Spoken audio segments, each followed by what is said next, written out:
फेलियरशिप है तो सीधी सीधी, उसमें तो कुछ बात ही नहीं है कहने वाली। तो आपको ये बात समझनी होगी, ठीक है ना। यानी कई बार हमें लगता है कि यार इससे जीतना मुश्किल है, ये काम बहुत मुश्किल है, ऐसा लगता है कि नहीं लगता है। हमने कहानी खूब सुनी है कि नहीं सुनी है जी। कछुए की और खरगोश की। कछुआ कभी जीत सकता था क्या इससे? नहीं जीत सकता था ना, लेकिन जीता कौन था? है ना। लेकिन जैसे ओलंपिक होता है हर 4 साल में, वैसी जंगल में भी रेस होती है हर साल।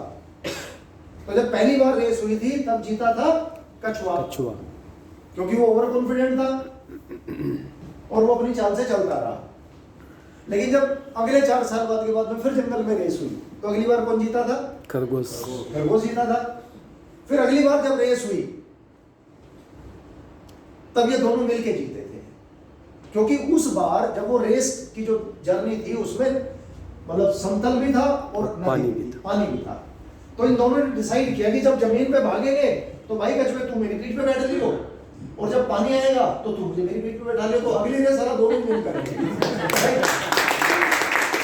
अब ये जो इस टाइम की जो पोजीशन है वो ये वाली बनी है कि हम इस बार एक दूसरे की पीठ पे बैठ के जीत जाए, ये रेस हम मिलके जीत जाए। वैसी कुछ प्लानिंग हो रही है, वैसी कुछ तैयारी हो रही है, वैसी कुछ स्ट्रेटेजी प्लान की जा रही है, ठीक है ना।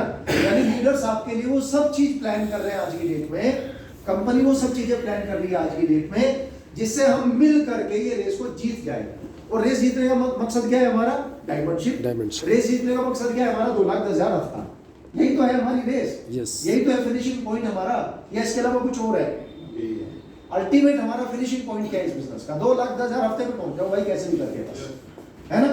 लेकिन वो 2,10,000 हफ्ते पे मैं पहुंच जाऊं, मैं वो आम खा लूं, मैं वो उस बंगले में रह लूं, या मैं वो डॉक्टर बन करके एक हॉस्पिटल का बड़ा डॉक्टर बन जाऊं, तो उस वो जर्नी शुरू होने से और वहां सक्सेस पे पहुंचने के बीच का कुछ तो संघर्ष होगा ना, बिल्कुल कुछ तो एफर्ट्स होंगे ना, कुछ तो हमारी कुछ रिस्पॉन्सिबिलिटी ड्यूटीज होंगी ना। उस पे ही आज बात हुई है सारी की सारी।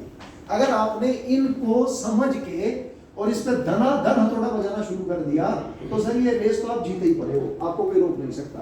और कहते हैं डोंट बी एवरेज, एवरेज मत बन करके रहिए, परफॉर्मर बनिए, परफॉर्मेंस दीजिए, क्योंकि एवरेज ये फेलिंग फार्मूला, ठीक है ना। एवरेज होना भी अपने आप में खराब ही बात है कि जी हम तो मीटिंग में तो आते ही है ना, हम तो ट्रेनिंग में तो आते ही है और हम वहां भी आ ही जाएंगे। बिल्कुल, इसको बोलते हैं एवरेज होना, कि आप मीटिंग में भी हो, आप ट्रेनिंग में भी हो, आप वहां भी हो, और जिस रैंक पे 2 साल पहले थे उसी रैंक पे आ जाओ, तो इसको बोलते हैं एवरेज होना। तो ये भी फेलियरशिप है अपने आप में। तो अपने आप को बदल डालो, अपने आप को चेंज कर डालो, राइट। तो वापस फिर वही ले आता हूँ, क्योंकि इस टाइम आपके सामने ये लक्ष्य होना चाहिए। और ये क्यों होना चाहिए? जैसे एग्जाम की डेट नहीं होती, ये एक इलेक्शन की डेट होती है, ये हम लोगों के लिए ये हमारी बहुत बड़ी परीक्षा की घड़ी है ये वाली। और अगर आपने सही तरीके से ये एग्जाम अपना दे दिया ना, तो आपको जो इसके रिजल्ट मिलेंगे वो बड़े शानदार मिलेंगे। ये बात आपको 4 जून के इवेंट के बाद में, जब आप 2023 को खत्म कर रहे होंगे, तब तक इसके परिणाम आ जाएंगे आपके सामने, ठीक है ना। तो ये सारा काम होने वाला है। मैं ये बात क्यों बोल रहा हूँ कि जब मैं अपने साथ में विकास जी को और अमित जी को लेकर के गया था मुंबई, तो उसके परिणाम आज तक आ रहे कि नहीं आ रहे? एनटीसी बन के बैठे कि नहीं बैठे? तो ये परिणाम आपके सामने आने वाले हैं। तो कुछ इस तरीके से रहेगा प्रोग्राम। इसमें जो है वीआईपी सीट्स 600 रुपए का पास है, अपने अपलाइन से बातचीत करके अपने पासेस पकड़ लो, क्योंकि ये लिमिटेड एरिया है, ये बिल्कुल एकदम से, ठीक है ना। ये एरिया बिल्कुल लिमिटेड है। अभी फिलहाल जितना भी आप चाहोगे उतना पास मिल जाएगा। अभी आप लोग दिल्ली में बैठे हुए हो, और ये पैसा दे दोगे तभी मिलेगा। आप सिर्फ बोल दोगे कि सर मेरा टिकट दे दो, तो ये वैसे नहीं मिलेगा। आपको मैं बता दूं, मुकेश सर आप तो थे एनटीसी, नहीं आप नहीं थे, मैडम थी। ऑलमोस्ट जिस दिन एनटीसी मीट यहाँ हुई थी, एनटीसी मीट मैनेजमेंट के साथ में 120% होल बुक हो गया था उसी दिन।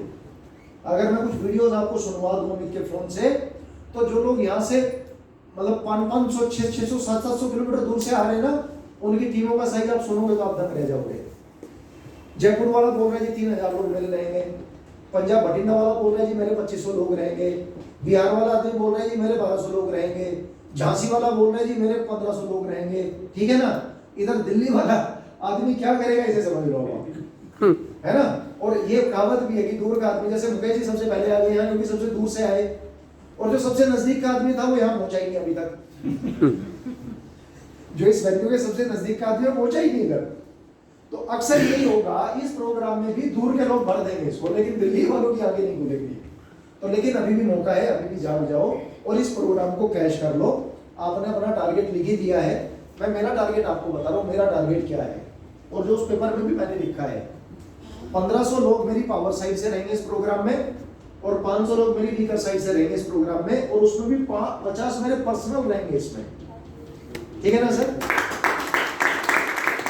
क्योंकि मुझे पता है ये प्रोग्राम मेरे लिए क्या करने वाला है। तो ऐसे करके अगर मैं ये जानना चाहता हूं आपसे, कितने लोग ऐसे हैं जिन्होंने अपनी सीट में 10 से कम नंबर लिखे हैं? क्या वो हाथ उठा सकते हैं जिन्होंने 10 से कम लिखे हैं?